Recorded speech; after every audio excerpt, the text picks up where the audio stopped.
And thank you for staying with us. Homelessness has reached an all-time low in terms of the highest levels in New York City since the Great Depression. New York City Relief has mobilized thousands of volunteers to compassionately serve those who've been struggling with homelessness by providing both hope and resources towards leading them towards a life of transformation. Joining us now to share a little bit more is the Director of Volunteer Services at New York City Relief, Lydia Lucas. And we're also pleased to be joined by New York City Relief volunteer, Sarah Panayiotou. Did I get that right? Yeah, you did. Great. All right, Sarah Panayiotou. Thank you so much, Sarah and Lydia, for being here with us. And so for people who don't know, first of all, thank you for the great work that you guys do with New York Relief. But Lydia, a little bit more about what you guys actually do. Sure. So we are a mobile outreach. We're in our 30th year of service in New York City and parts of New Jersey.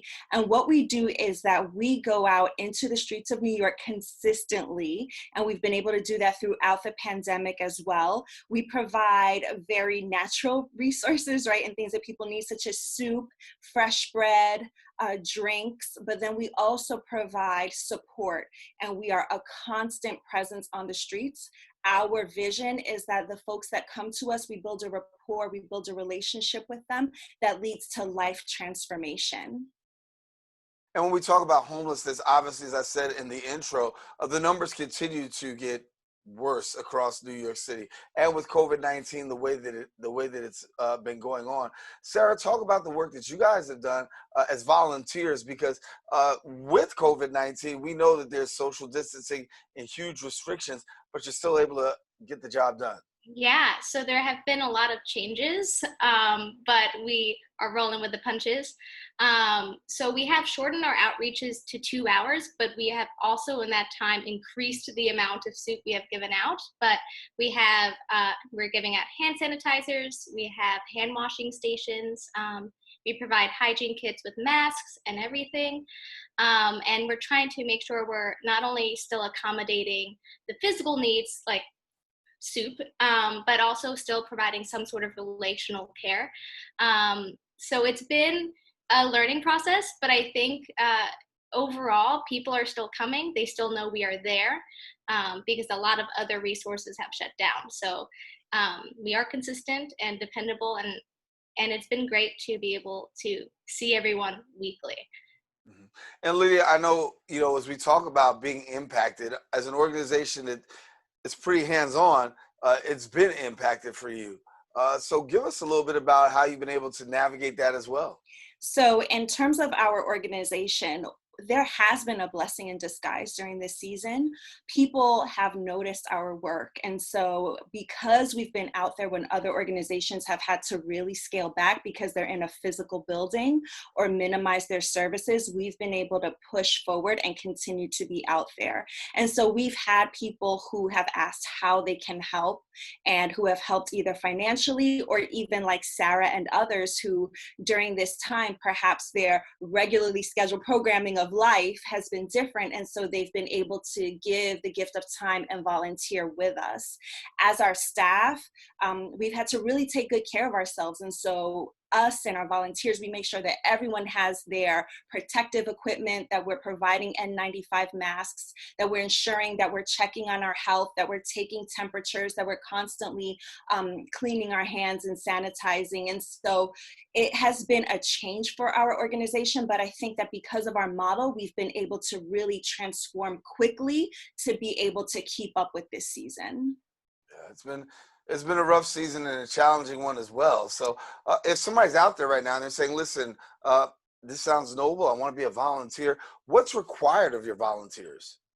What's required right now, so we go by in New York City, the guidelines, and the mayor's office, NYC Service, that's the mayor's office of volunteerism. The guidelines that they have in place are that volunteers cannot exceed 65 years old. And that is because we know that those who are older in age are more susceptible to just getting very sick if they were to contract COVID.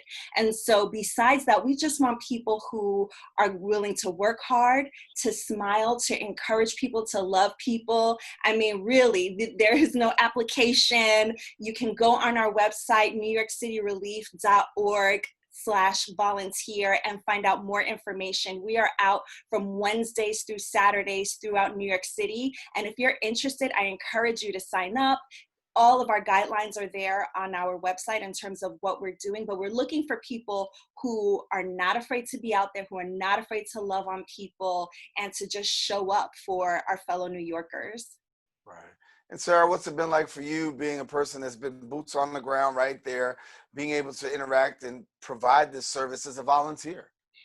It's been wonderful. I think it's great to not only be able to support the New York City Relief staff because they have a lot on their plate, but to be able to get to know our neighbors who are suffering from homelessness, to be able to know their names is a big deal. I find that the biggest need is relationship, that hunger is a huge issue, but loneliness tends to be what people want to cure the most at times. So being able to be there and say, I see you, I care about you, and you're important during a time where they're forgotten, has been a blessing. And you learn a lot. You learn a lot about yourself and how we can start to change systems and make things better. So that way, hopefully, there's not so many friends on the street.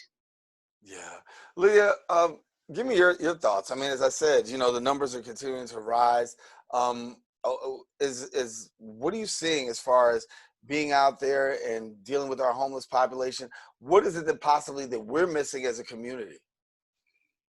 It's not easy. It's not easy for people, and it's not just complete street homelessness. Right now, we're looking at, in a few short weeks, perhaps many people facing eviction in New York Right. as we're changing legislation. And so I think that when we look at our friends on the street and as we get to know them, we know the stories, and it's not always what you think, right? And sometimes we are just one or two paychecks away from really having our security in terms of our food safety and shelter to be at risk.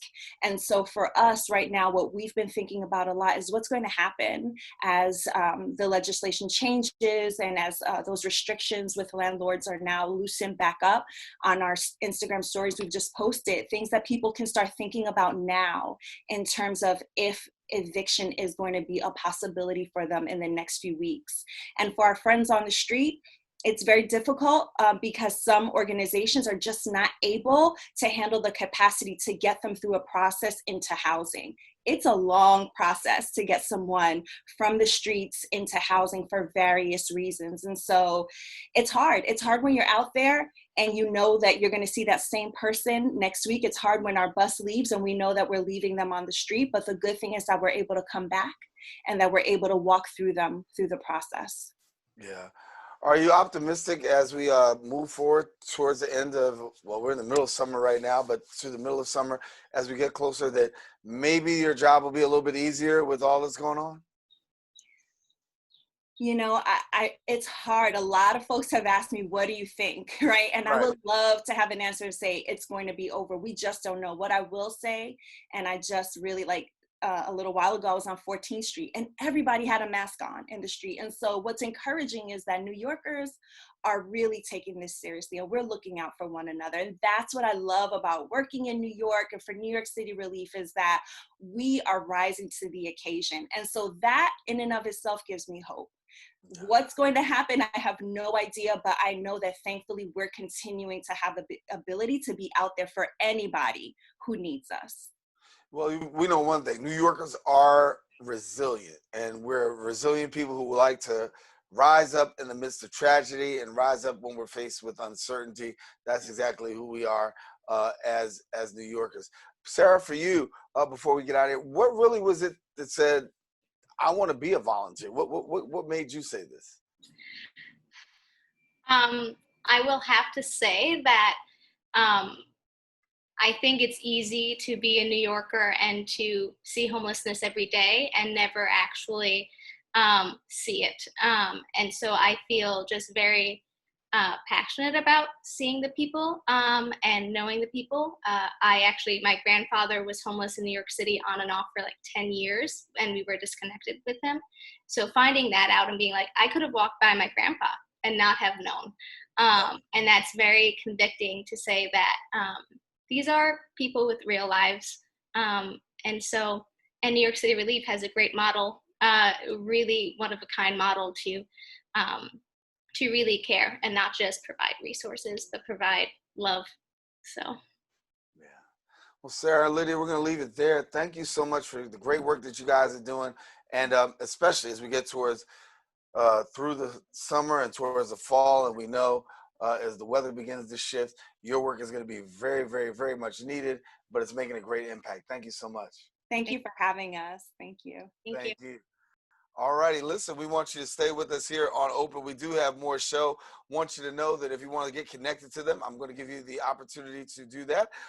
And if you want to visit their website, I have their information right here. The information is, hold on, tell us your website. I couldn't pull it up. NewYorkCityRelief.org. See, help me out. And here it is. Right after you say it, I pull it up. Right. NewYorkCityRelief.org. You can go ahead. Please stay tuned. We'll have more show coming after this. Sarah, Lydia, thanks a lot.